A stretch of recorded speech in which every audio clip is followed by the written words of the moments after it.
نحمده ونصلي ونسلم على رسوله الكريم اما بعد فاعوذ بالله من الشيطان الرجيم بسم الله الرحمن الرحيم انا اعطيناك الكوثر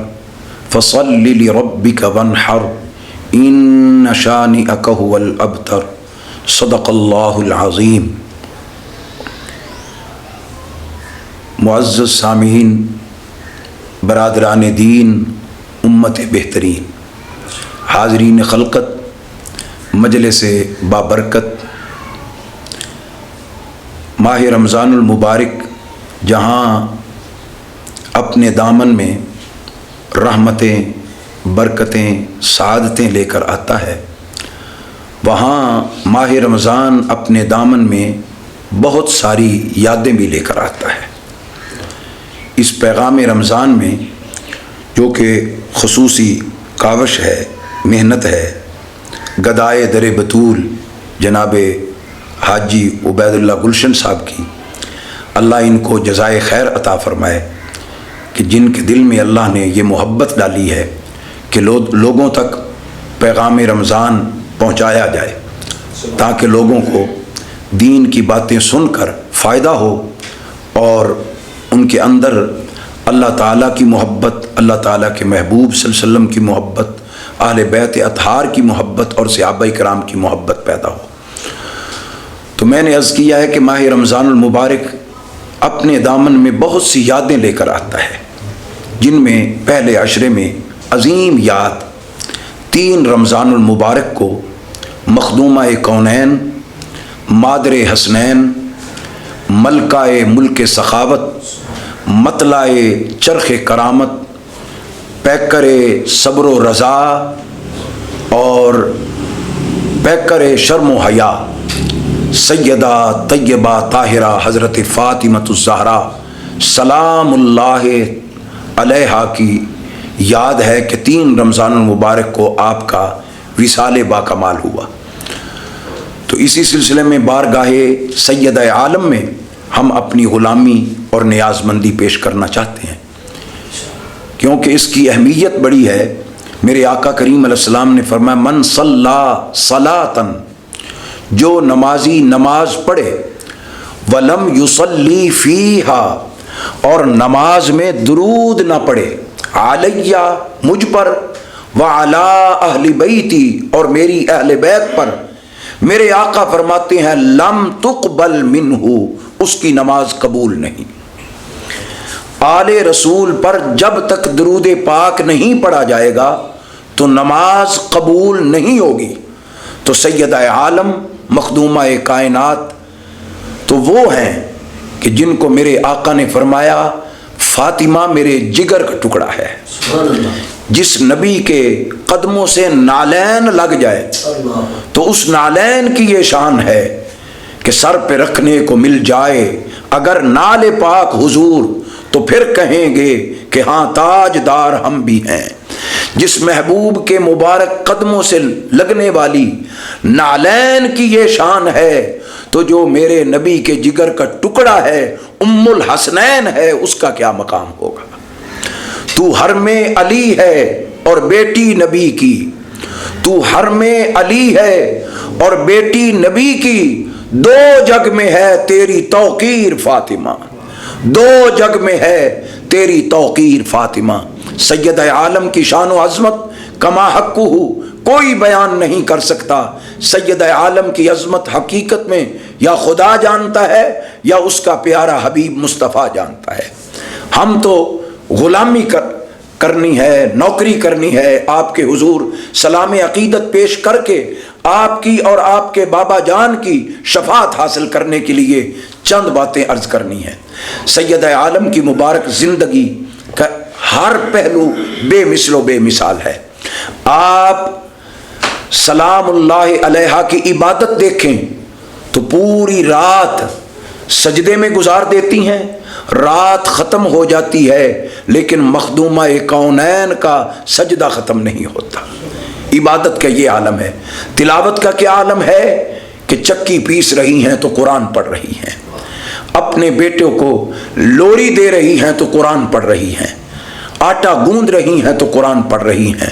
کھانا تیار کر رہی ہیں تو قرآن پڑھ رہی ہیں۔ اعلیٰ حضرت نے کیا خوب فرمایا، پیستی تھی خود شین شاہزادی، کوئی چکی کی قسمت تو دیکھے، لب پہ قرآن کی آیتیں اور گود میں نبی کے نواسے، لب پہ قرآن کی آیتیں اور گود میں نبی کے نواسے، وہ جس نے معزز کیا زمانے کو، حسین پال کے دیا جس نے زمانے کو۔ عبادت کا یہ عالم کہ پوری رات سجدے میں گزر جاتی ہے، تلاوت کا یہ عالم کہ ہر وقت زبان پہ قرآن کی تلاوت ہوتی ہے، اور سخاوت کا یہ عالم کہ آپ کے در اقدس پہ جب بھی کوئی سائل آتا ہے تو سیدہ عالم کے در سے خالی نہیں جاتا۔ قرآن کریم میں ان کی سخاوت کا تذکرہ اللہ نے فرماتے ہوئے فرمایا وَيُطْعِمُونَ الطَّعَامَ عَلَى حُبِّهِ مِسْكِينًا وَيَتِيمًا وَأَسِيرًا۔ اللہ کریم نے ان کی سخاوت کو قرآن میں بیان کیا، اسی لیے سردار صاحب نے کہا تھا، سردار جو بھی منگنئی در فاطمہ تو منگ، سردار جو بھی منگنئی در فاطمہ تو منگ،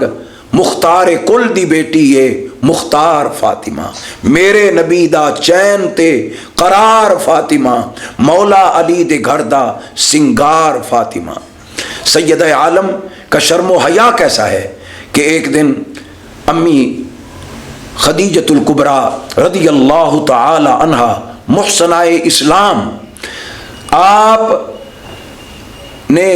سیدہ فاطمہ الزہرا سلام اللہ علیہا سے فرمایا بیٹی بہترین لباس کون سا ہے؟ تو فرمایا امی جی عورت کے لیے سب سے بہترین لباس تقویٰ ہے، عورت کا بہترین لباس تقویٰ ہے، اگر تقویٰ عورت کے پاس ہے تو پھر اس کے پاس اعلیٰ لباس ہے۔ تو فرمایا سب سے بہتر زیور عورت کے لیے کون سا ہے؟ تو سیدہ عالم نے فرمایا عورت کا سب سے بہترین زیور شرم و حیا ہے، حیا ہوگا عورت، میرے آقا نے خود فرمایا الحیاء حسن ولکن من النساء احسن، فرمایا حیا بہت اچھی چیز ہے، اگر عورت حیا والی ہے تو وہ سب سے بہتر ہے۔ تو سیدہ عالم سلام اللہ علیہ کا حیا، علیہا کا حیا کائنات میں مشہور ہے، جب بھی حیا کی بات آئے گی تو سیدہ عالم کا نام پہلے نمبر پہ آئے گا۔ خاتون جنت سلام اللہ علیہا کی مبارک زندگی بیٹیوں کے لیے بھی نمونہ ہے کہ آپ نے اپنے ابا حضور کی کس قدر خدمت کی، آپ نے اپنے ابا حضور سے کس قدر پیار کیا، آپ نے اپنے ابا حضور کی کس قدر محبت رکھی۔ تو بیٹیوں کے لیے سیدہ کائنات کی مبارک سیرت بہترین نمونہ ہے۔ اسی طرح بیویوں کے لیے بھی سیدہ کائنات کی مبارک زندگی بہترین نمونہ ہے کہ بیویاں اگر اپنے لیے کوئی آئیڈیل سمجھنا چاہتی ہیں تو سیدہ عالم کی مبارک زندگی سے نور حاصل کریں کہ سیدہ عالم نے بیوی بن کے کیسے مولا علی کے ساتھ وقت گزارا۔ اسی طرح آپ کی مبارک سیرت طیبہ ماؤں کے لیے بھی بہترین نمونہ ہے کہ آپ نے کیسے اپنے بچوں کی تربیت کی اور کیسی ماں بن کر دکھایا۔ اسی لیے تو کسی نے کہا تھا کہ امام عالی مقام بے مثل و بے مثال ہیں، لیکن امام عالی مقام کا یہ جو مقام ہے اس کے پیچھے سیدہ عالم کی تربیت کا اثر ہے۔ تو مخدومہ کائنات سلام اللہ علیہا کے بے شمار فضائل خوبیاں ہیں۔ آقا کریم علیہ السلام کی اس شہزادی کو میں آخر میں اس انداز سے اپنی غلامی پیش کرنا چاہتا ہوں کہ کون سیدہ، کون سیدہ قیامت کے میدان میں جس کے لیے آواز آئے گی نکسوا رؤوسکم غضوا ابصارکم، اے اہل محشر نگاہیں جھکا لو، مصطفیٰ کی بیٹی آ رہی ہے، وہ سیدہ جس کے لیے قیامت میں اعلان ہوگا۔ کون سیدہ؟ سید فاطمہ کے سیادت فاطمہ کی، عابد فاطمہ کے، عبادت فاطمہ کی، عظیم فاطمہ کے، عظمت فاطمہ کی، شریف فاطمہ کے، شرافت فاطمہ کی، ولی فاطمہ کے، ولایت فاطمہ کی، قطب فاطمہ کے، قطبیت فاطمہ کی، غوث فاطمہ کے، غوثیت فاطمہ کی، امام فاطمہ کے، امامت فاطمہ کی، ہاں ہاں مرتضی فاطمہ کا، مرتضی فاطمہ کی، مصطفیٰ فاطمہ کا، مصطفی فاطمہ کی، خدا فاطمہ کا، ساری خدائی فاطمہ کی۔ اللہ تعالیٰ بارگاہ سید عالم میں ہماری یہ غلامی قبول فرمائے، اور سید عالم کا صدقہ آقا کریم علیہ السلام کی امت کی جتنی بیٹیاں ہیں ان سب کو حیا اور پردہ نصیب فرمائے۔ وآخر دعوانا ان الحمد للہ رب العالمین۔